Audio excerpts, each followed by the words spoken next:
Assalamualaikum warahmatullahi wabarakatuh. Kembali lagi bersama saya di siang menuju sore hari ini. Kita akan kembali belajar lagi mengenai matematika diskrit. Materi pada pertemuan kita kali ini yaitu materi fungsi. Langsung saja. Fungsi. Definisi fungsi. Konsep fungsi sangat penting di dalam matematika diskrit. Fungsi sering dipakai untuk mentransformasikan elemen dari suatu himpunan ke himpunan lain. Definisi fungsi yang digunakan dalam buku Matematika Diskrit revisi ke-6 karya Rinaldi Munir adalah: misalkan A dan B adalah himpunan. Relasi biner F dari A ke B merupakan suatu fungsi jika setiap elemen di dalam himpunan A dihubungkan dengan tepat satu elemen di dalam himpunan B. Jika F adalah fungsi dari A ke B, kita dapat menuliskannya dengan F A menuju B, yang artinya F memetakan himpunan A ke himpunan B, atau F memetakan elemen dari himpunan A ke elemen himpunan B. Sampai di sini paham ya? Kita lanjut. Nama lain untuk fungsi adalah pemetaan atau transformasi. Kita menuliskannya dengan FA sama dengan B. Jika elemen A di dalam himpunan A dihubungkan dengan elemen B di dalam himpunan B. Himpunan A biasanya disebut dengan daerah asal atau domain dari F. Dan himpunan B disebut daerah hasil atau kodomain dari F. Jika FA sama dengan B, dinamakan bayangan atau image dari A, dan A dinamakan prabayangan atau pre-image dari B. Himpunan yang berisi semua nilai pemetaan F disebut jelajah atau rank dari F. Perhatikan bahwa jelajah dari F adalah himpunan bagian, mungkin proper subset dari B. Di sini contoh dari definisi fungsi atau fungsi F memetakan A ke B. Di sini kita memiliki dua buah himpunan, yaitu himpunan A dan himpunan B, di mana masing-masing dari himpunan memiliki satu elemen, yaitu himpunan A memiliki elemen A dan himpunan B memiliki elemen B. Fungsi yang dimaksud di sini adalah, atau definisi fungsi adalah, dua buah himpunan ini dihubungkan atau dipetakan oleh fungsi F. Fungsi F memetakan A ke B di sini adalah dari kedua himpunan, dan masing-masing elemen fungsi F berperan untuk memetakan atau mentransformasikan nilai dari elemen di himpunan A ke elemen di himpunan B. Begitulah kira-kira definisi dari fungsi. Kita lanjut. Jenis-jenis fungsi. Fungsi memiliki beberapa jenis, yaitu yang pertama fungsi satu ke satu atau one to one, atau bisa juga disebut dengan fungsi injektif. Fungsi F dinyatakan satu ke satu atau one to one atau injektif jika tidak ada dua elemen himpunan A yang memiliki bayangan sama. Jadi elemen dari himpunan A hanya memiliki satu bayangan, yaitu misalnya ada dua himpunan, ya kan, himpunan A dan himpunan B. Elemen dari himpunan A hanya boleh memiliki tepat satu bayangan atau tepat satu elemen dari himpunan B. Jadi tidak bisa dua elemen. Dengan kata lain, jika A dan B adalah anggota himpunan A, maka FA tidak sama dengan FB. Bila mana A tidak sama dengan B. Jika FA sama dengan FB, maka implikasinya adalah A sama dengan B. Berikut penjelasannya fungsi satu ke satu atau one to one atau fungsi injektif. Di sini ada dua himpunan, yaitu himpunan A dan himpunan B. Masing-masing himpunan memiliki beberapa elemen, di mana di himpunan A terdapat 4 elemen, yaitu A, B, C, dan D, dan di himpunan B terdapat 5 elemen, yaitu 1, 2, 3, 4, dan 5. Fungsi satu ke satu atau one to one yaitu setiap elemen dari himpunan A memiliki tepat satu elemen pada himpunan B. Contohnya di sini elemen dari himpunan A, yaitu elemen A, memiliki bayangan pada himpunan B yaitu elemen ke-1. Elemen B memiliki bayangan pada elemen ketiga, elemen C memiliki bayangan pada elemen kelima, elemen D memiliki bayangan pada elemen kedua. Jadi di sini kita dapat melihat bahwa semua elemen yang ada pada himpunan A memiliki tepat satu elemen di himpunan B. Oke, kita lanjut. Surjektif. Fungsi kedua yaitu fungsi surjektif atau fungsi pada atau onto. Fungsi F dikatakan dipetakan pada atau surjektif jika setiap elemen pada himpunan B merupakan bayangan dari satu atau lebih himpunan A. Ini beda lagi dengan fungsi injektif.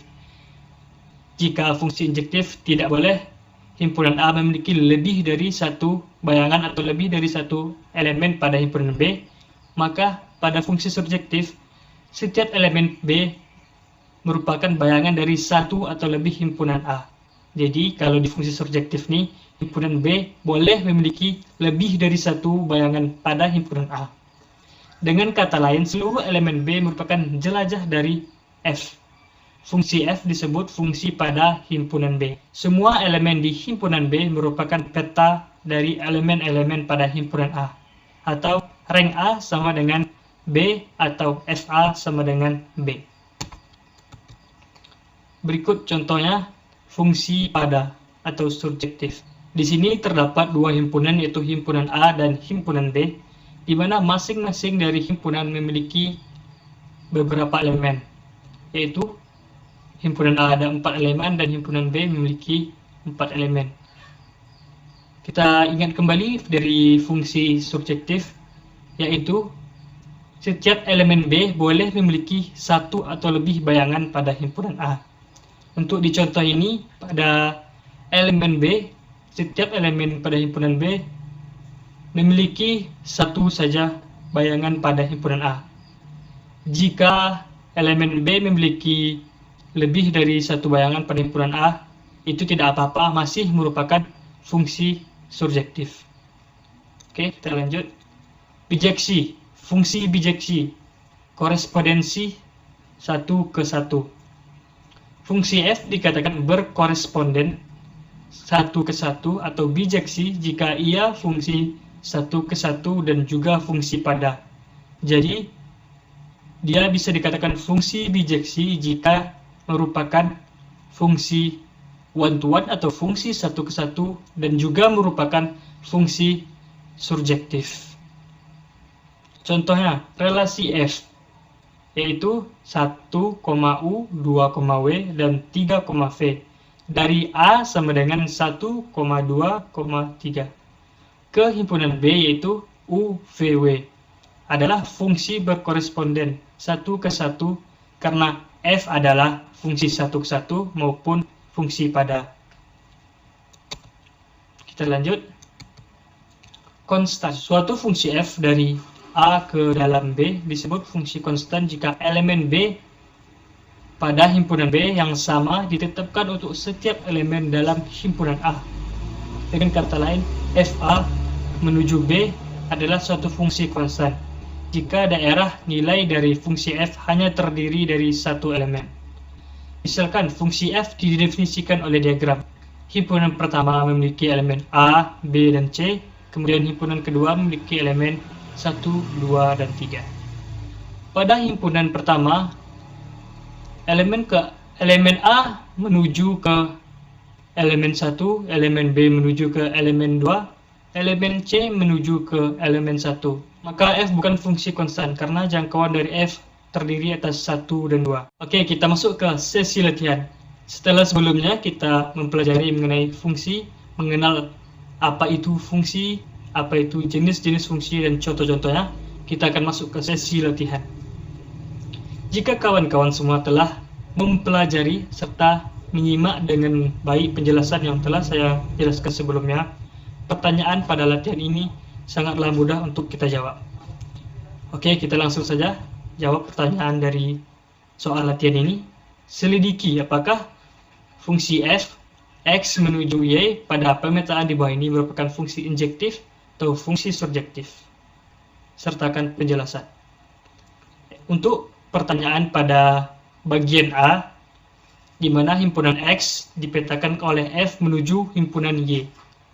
Kira-kira dari diagramnya ada yang tahu? Ini fungsi injektif atau surjektif? Ya, tepat sekali. Pada bagian A, jawabannya adalah fungsi surjektif. Kenapa demikian? Kita ulas lagi sedikit tentang fungsi injektif dan fungsi surjektif. Fungsi injektif yaitu hanya boleh memiliki tepat satu bayangan pada himpunan B. Sedangkan fungsi surjektif bisa memiliki satu atau lebih dari satu bayangan pada himpunan A.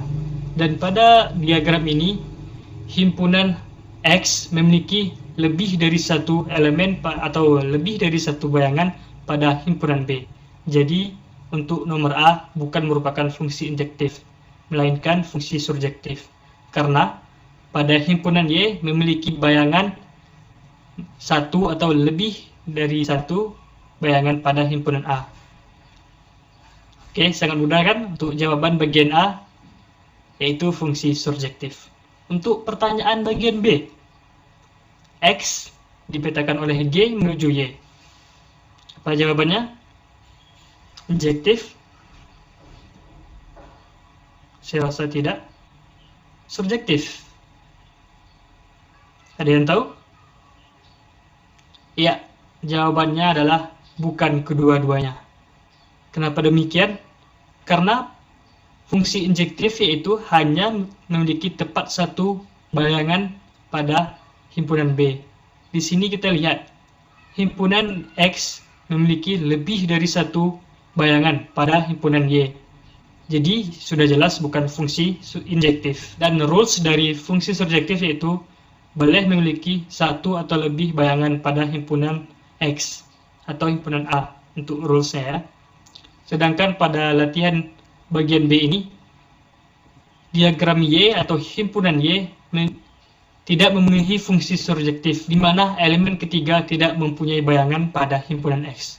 So, pada latihan bagian ke B ini bukan fungsi injektif maupun surjektif. Selanjutnya, pertanyaan bagian ke C. X dipetakan oleh H menuju Y. Apakah ini termasuk injektif atau surjektif? Sangat mudah. Iya. Jawabannya adalah fungsi injektif. Kenapa demikian? Karena pada himpunan X memenuhi syarat dari fungsi injektif, yaitu memiliki tepat satu elemen atau bayangan pada himpunan Y. Bukan merupakan surjektif karena pada himpunan Y ada elemen yang tidak memiliki bayangan pada himpunan X. So, sangat simpel kan materi fungsi pada kesempatan kali ini. Kita dapat memahaminya dengan baik jika kita serius dan mau belajar. Oke? Ini untuk jawaban fullnya. Bisa dilihat apakah teman-teman benar menjawabnya tadi, atau mungkin saya salah. Saya rasa sih pas. Oke, sekian pembelajaran kita pada hari ini mengenai materi fungsi. Jika ada kesalahan dalam penyampaian atau mungkin penjelasannya agak rumit atau ribet, saya mohon maaf, kita bisa belajar bareng lagi. Dan jika ada yang mau disampaikan atau ditanyakan, boleh di kolom komentar. Sekian dari saya. Wabillahi wal taufiq wal hidayah. Assalamualaikum warahmatullahi wabarakatuh.